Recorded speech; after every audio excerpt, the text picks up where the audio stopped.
Good day to everyone. We are the reporting for Chapter 19, 10 Great Areas for Entrepreneurial Action.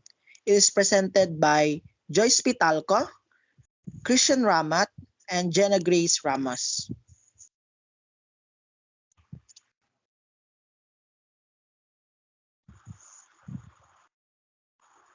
Next, in this chapter, we are able to learn the solving cultural and environmental problems. Solving cultural and environmental problems, it is encouraging entrepreneurial initiative to address issues related to culture and the environment. This might involve sustainable practices, conservation efforts, or innovative solution to cultural challenges. Second is improving family, community living, health, and immigrant living standards. Entrepreneurial actions can be directed towards enhancing the quality of life within communities. This can encompass initiatives related to healthcare, social services, support systems for families, and improving standards of living for immigrants. And third is changing lifestyle and making a living. Changing lifestyle and making a living is exploring ways in which entrepreneurial endeavors can influence and adapt to changing lifestyle. This might involve creating new avenues of work or adapting business model to, to suit involving societal needs. And last is working on peace and reconciliations. Entrepreneurship can play a role in fostering peace-building efforts. This might involve projects aims at conflict resolution and promoting understanding between diverse communities and initiatives fostering reconciliation. Community development. Entrepreneurial action can significantly contribute to the development of communities, whether through infrastructure and economic development or social program, and urban areas. Urban areas addressing the challenges specific to urban areas such as congestion, housing, sustainability, and social issues through entrepreneurial ventures aimed at finding innovative solutions. The overarching objective here seems to be the leveraging entrepreneur spirit and innovation to tackle complex societal issues, promoting positive change, and driving progress across various domains. It's about using business-minded approach to bring about social, cultural, and environmental improvement in communities and beyond. Next po.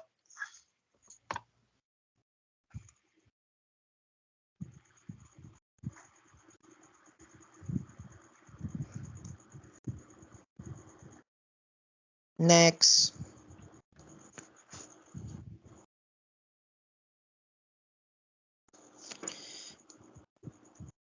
The first great areas for social entrepreneur action is the culture clash, solving solving cultural problems in your community. You can focus your enterprise efforts on your community culture, either on matters that are philosophical or that have to do with language, literature, history, or the arts. When we talk about the culture clash, we mean that conflicts that happen when different ways of thinking or doing things collide in a community. To solve these issues, your enterprise can concentrate on understanding and addressing differences in beliefs, languages, stories, history, or creative expressions like art. By paying attention to and respecting these differences, you can help your community find common ground and harmony despite their diverse backgrounds.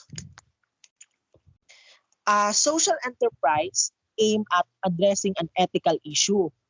In say health, the abortion questions, education, the teaching evolution, or politics, corruption will be tackling in philosophical question, trying to facilitate retention and use of a foreign language in your community, and establishing an enterprise to reach this goal. For example, is a linguistic concern that the goal may be to preserve confidence and use of the mother tongue of immigrants living in a society dominated by English speakers. You may even set up a group to promote a genre of literature under underrepresented events in history or the love of certain kinds of little known music. The problem to be solved by this enterprise is to correct what you see as critical lack of understanding of an important art or field of knowledge. Addressing cultural issue in your community can involve various approaches. For instance, if you're focusing on ethical issues in health, education, or politics, you're tackling philosophical questions, supporting a foreign language used in your community aims at linguistic concerns such as preserving immigrants, native languages, and English-dominated society. Similarly, promoting underrepresented literature, historical events, or niche music genre target the lacks of understanding or the recognition in the specific areas. This effort, these efforts aim to correct the misunderstandings or gaps in important arts of fields of knowledge within your community. When addressing the cultural problems in your community, it is essential that to observe.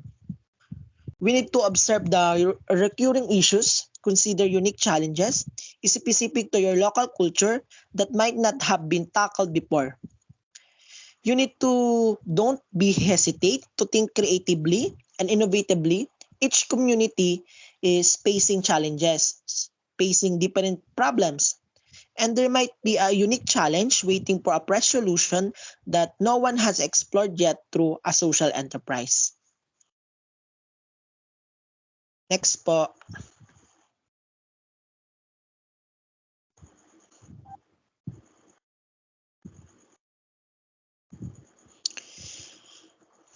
The secondly, great areas for social entrepreneurial action is it's not easy being green, tackling environmental problems head. Social problems emerge around our use or misuse of the natural environment, air, water, land, ice, and snow, flora, and fauna. Climate change is also a growing environmental problem. Polluted air, water, and soil have long caused resource troubles and misery around the world, and numerous social enterprises have sprung up to help remedy those concerns. But there is a plenty of room for more action on this front. Pollution alone remains a vital area for entrepreneurial actions, as does the conservation of natural resources. The explanation is the environmental issues encompasses a wide range of challenges, stemming from how we interact with the natural world. This includes problems like air, water, and soil pollution, the impact on flora and fauna, and the overarching issue of climate change. These problems have led to resource scarcity and significant distress globally. Many social enterprises have emerged to address these concerns, but there's a still ample opportunity for more initiatives. Tackling pollution and serving natural resources are crucial areas where entrepreneurial action can make a substantial difference in combating these environmental problems. Next po.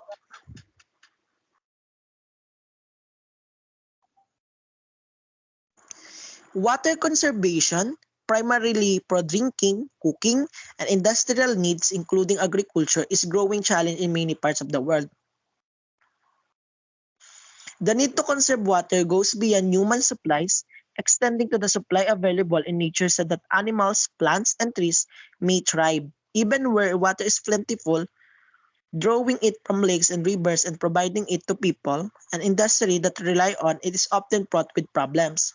Meaning, the water conservation is becoming increasingly crucial, especially for the essential purposes like drinking, cooking, and industrial use, especially in agriculture. This challenge spans beyond human needs, encompassing the necessity to preserve water for thriving of animals, plants, and trees in nature. Even in region abundant with water, the process of searching it from lakes and rivers for people and industries faces numerous issues. It is, it is not about ensuring human access, but also about managing these resources sustainably support the broader systems. Next po,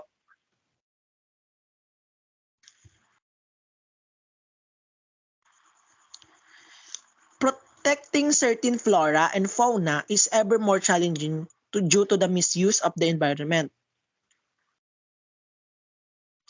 Encroaching human habitation into previously wild areas and the emerging effects of climate change, efforts to identify and protect specific endangered species of fish, birds, and animals continue. Despite the good work done by big social entrepreneur organizations like Greenpeace and the Sierra Club, we aren't winning the battle as on many this issue, which means much work remains to be done. Greenpeace uses non-violent but confrontational methods to expose global environmental problems. The Sierra Clubs mount major national campaigns to generate change and several problems areas among them health and the environment protection of biodiversity and transition to a sustainable economy. Meaning, protecting the certain plants and animal faces increasing challenges due to the environmental misuse, expanding human settlements into one wild areas, and the impact of climate change. Effort persists to identify and safeguard endangered species of fish, birds, and animals, while the prominent organizations like Greenpeace and the Sierra Club engage in impactful work. The battle against this issue is far from one. Greenpeace employs a non-violent yet confrontational approach to highlight global environmental issue. Meanwhile, the Sierra Club launches national campaign addressing various concerns such as health, environmental protection, biodiversity preservation, and the shift toward a sustainable economy. Despite these challenges and efforts, there's still much ground to cover in tackling these environmental challenges. Next po,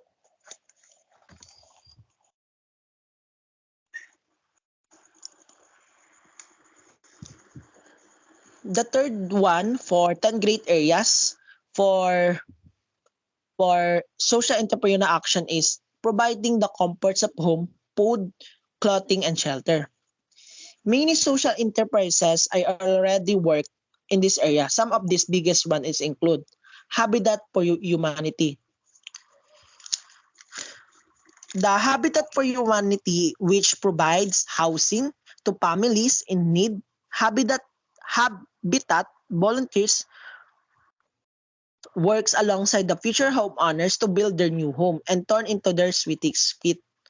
In the realm of providing the basics of life, food, clothing, and shelter, numerous social enterprises are actively involved.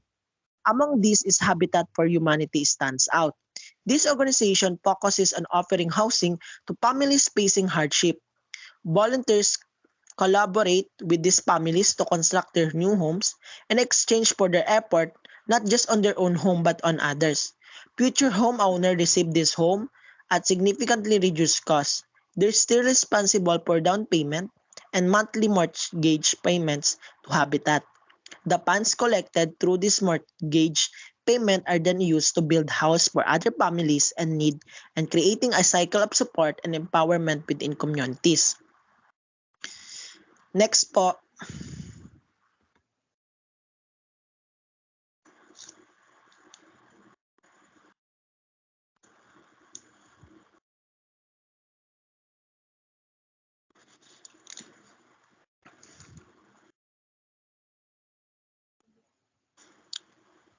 In the realm of providing essential comforts like food, clothing, and shelter, several social enterprises are actively engaged. One notable organization is the Oxfam. Oxfam operates by collaborating with individuals to ensure their fundamental human rights. They firmly believe that global citizens can collectively combat poverty and injustice by standing together to assert these fundamental rights. Oxfams recognize that often individuals facing barriers to opportunities need systematic changes in laws, customs, and policies that truly make progress against poverty. Through their economic and political analysis, Oxfam works to influence power decision makers, aiming to shape mindset and policies toward a more equitable and just society. Next po.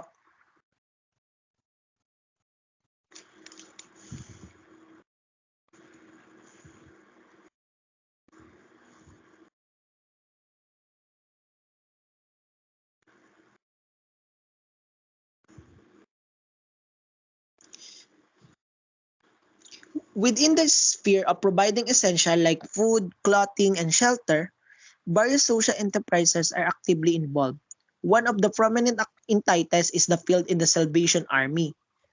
Their mission revolves around extending Christian salvation to those in need, offering support to the impoverished, destitute, and hungry by addressing both their physical and spiritual requirements.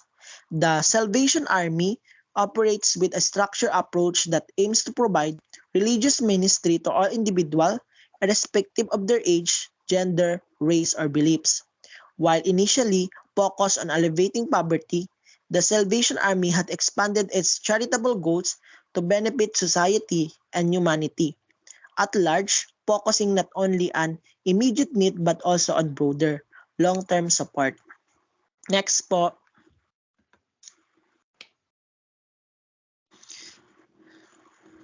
In the realm of providing essentials such as food, clothing, and shelter, numerous social enterprises are actively engaged. One standard organization is the Light Up the World Foundation. They're driven by the belief that economic and sustainable light and energy solution can bring substantial opportunities into the impoverished individuals and their communities. By implementing sustainable light and energy sources, they enable progress in education, enhance household safety, promote cleaner indoor living conditions, and generate significant economic saving for these communities. Moreover, for local distributors, these sustainable energy products become a means of livelihood and family support. On a global scale, that this product also contribute to the reducing greenhouse gas emission and various forms of pollution and fostering a more sustainable environments for all. To continue the report, I will call Gena Grace Ramos. Thank you. I am Gena Ramos. Good day, everyone. And I am here to tackle about Heal Thyself tackling health problems. It's no secret that healthcare is a major problem. Many Americans are uninsured and have limited access to quality care. If healthcare is your passion, you may want your social enterprise to hone in on this arena. If you want to get involved in the healthcare field, you can focus your effort in one of two main areas. First, injuries and the chronic and infectious disease.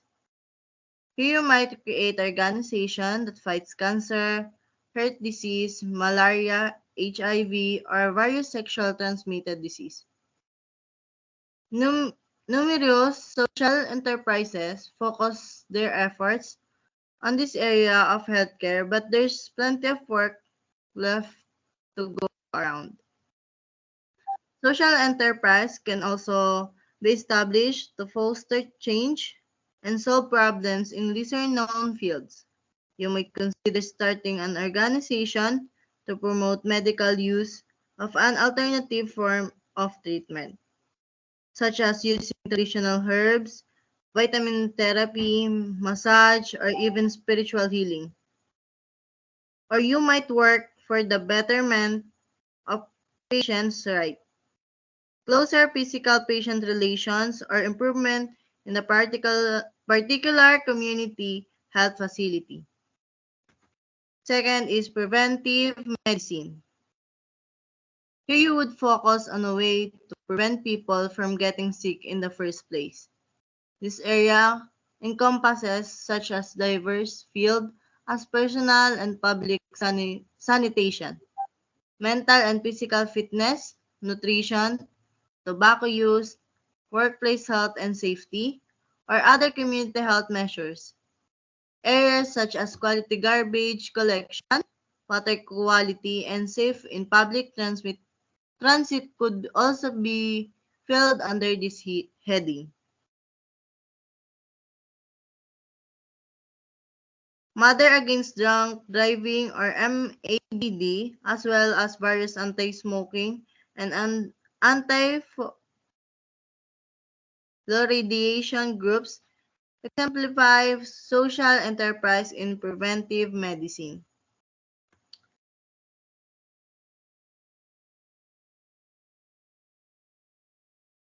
Movement of people, migration and immigration. Migrants move within their society or country, whereas immigrants and refugees move between countries. Refugees are distinguished from immigrants by the fact that they're forced to move typically through threats of death, torture, starvation, disease, and the like. People immigrate become immigrants in other country for less life-threatening reason. Through they're still driving to find, for example, employment, live, live under more acceptable politic system, or join relatives who have already immigrated.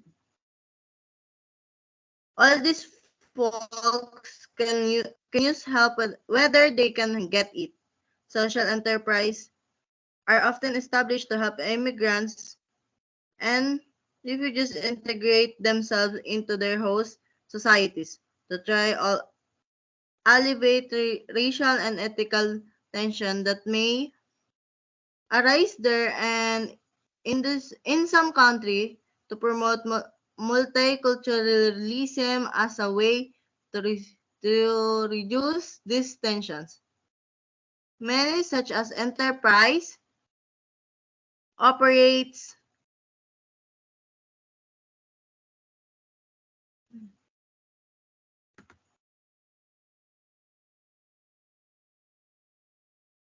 all these folks ay,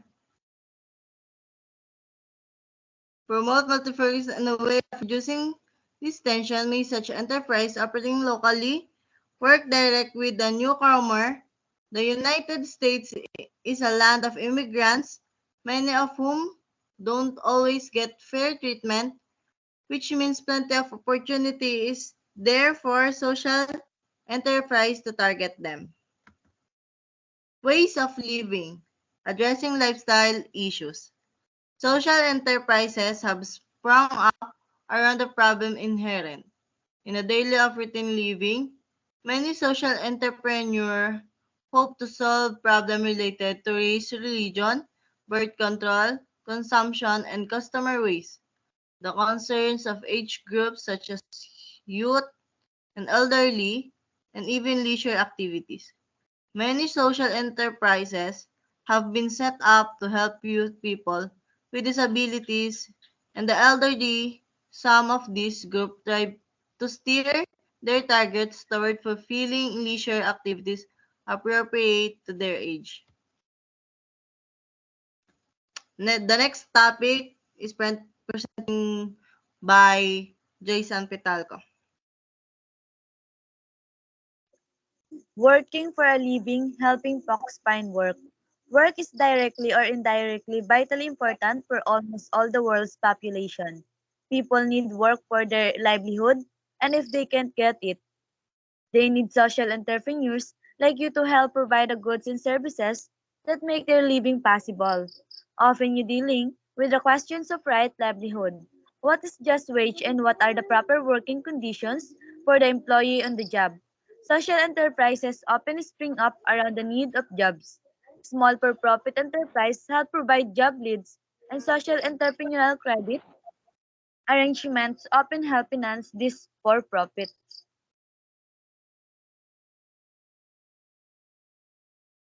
So, it is a work is crucial for people worldwide as it sustains their livelihoods.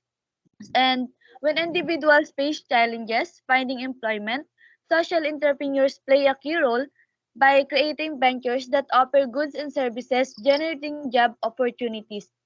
These entrepreneurs often focus on ensuring fair wages and suitable working conditions for employees, addressing the concept of right livelihood. Social enterprises, whether for profit or not, emerge to meet the need for jobs, with for profit ventures assisting in job creation and social entrepreneurial credit aiding in financing such initiatives. Next po.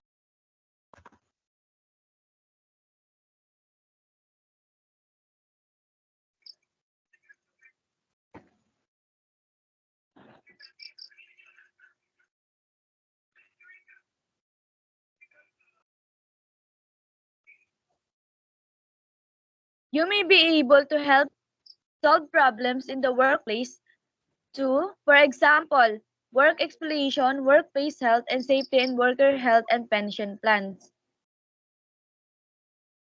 And this is a role as a social entrepreneur may involve addressing workplace issues like worker exploitation, ensuring workplace health and safety, and improving worker health and pension plans.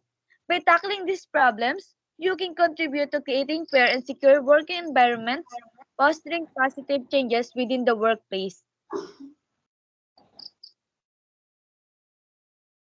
Most labor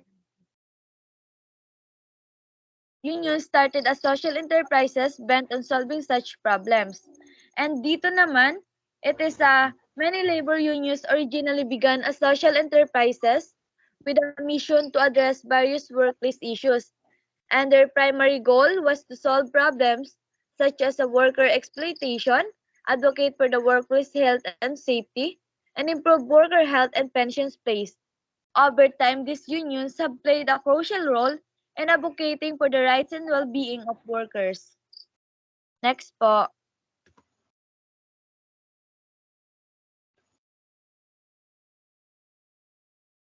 Blessed are the peacemakers working for peace and reconciliation.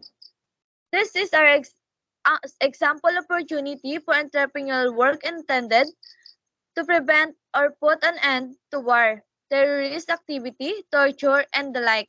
Amnesty International and the International Committee for the Red Cross famously served in these areas. And entrepreneur efforts can focus on preventing or stopping war, terrorism, torture, and similar issues. Organizations like Amnesty International and the International Committee for the Red Cross are notable examples working to address and alleviate these challenges through their humanitarian missions. Working in this area can be highly risky.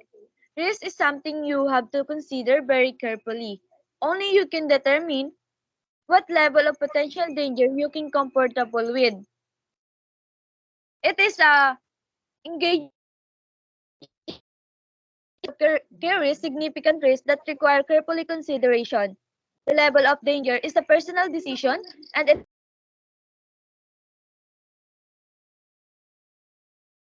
comfortable with before committing to such work. Next po.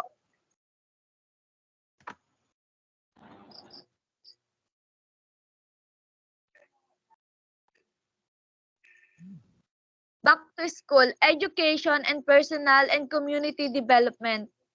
Social entrepreneurs have created organizations that cover all types of formal education, primary through secondary, university, and technical. Many enterprises are devoted to adult and continuing education as well as civic education.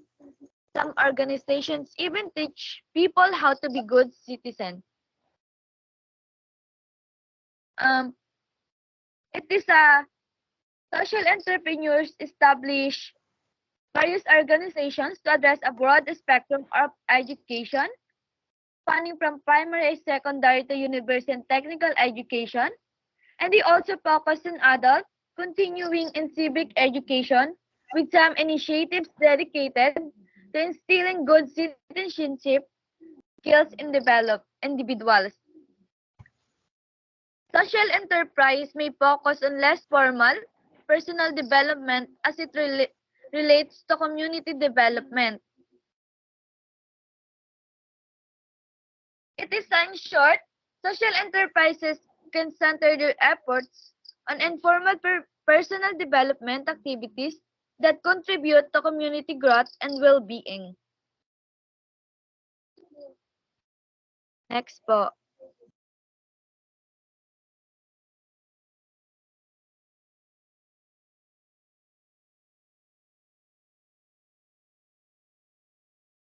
Enterprises may be developed to stimulate community involvement or participation in any aspect of community life, such as singing in a community chorus, playing baseball in a citywide league, and volunteering at a residence for the elderly. A social enterprise established to foster a certain kind of corporate social responsibility. See, see Chapter 8 constitute yet another kind of community development. It is, in short, it is a social enterprises can be created to encourage community engagement in various aspects of community life, such as participating in community chorus, joining citywide sport leagues, or volunteering at residence for the elderly. Additionally, enterprises focus on promoting specific forms of corporate social responsibility represents another avenue for community development. This initiative aims to enhance community well-being, promote social justice, and contribute to social and environmental causes. The, the next one is enterprises formed to solve government problems, for example, corruption, inadequate electoral representation, and weak representation of a political point of view also fit in this category. This is social enterprises can also be established to address governmental challenges such as corruption, insufficient electoral representation, and limited representation of certain political perspectives. In this category, these enterprises work towards creating positive changes in governance and advocating for more inclusive and transparent political system.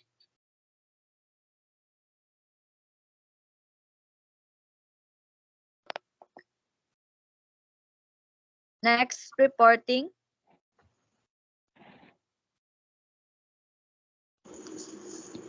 The last the last 10 great areas for social entrepreneur action is the big city, alleviating the problems of urban life.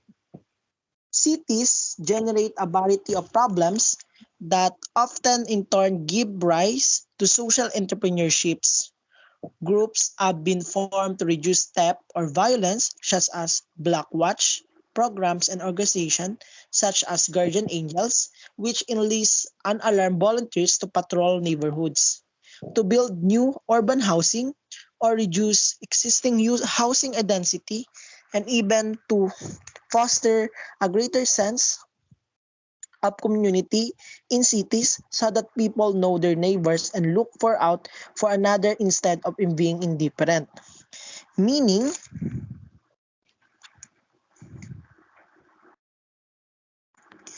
meaning urban areas often face several challenges like crime, crowded living spaces, and a lack of community connection. These issues have led to the emergence of social entrepreneurship efforts aimed at tackling them. For instance, there are initiatives like Black Watch programs and organizations like the Guardian Angels. They focus on reducing theft or violence by involving community members as volunteers to patrol neighborhoods. Similarly, there are groups dedicated to constructing new housing in cities or finding ways to decrease the density of existing housing. Additionally, some initiatives aims to cultivate a stronger sense of community in urban areas. They encourage people to get to know their neighbors better and promote a culture where individuals look out for each and other rather than being independent and or disconnected. These efforts collectively work towards making cities safer, more connected, and more livable for everyone. Next.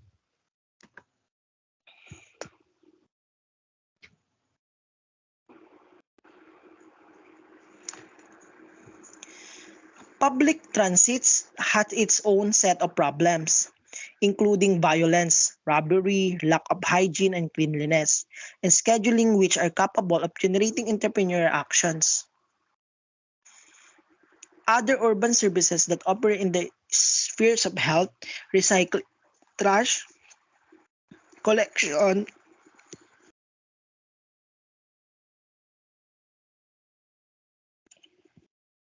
collection, and leisure and recreation can also become causes for social entrepreneur to take up. Meaning,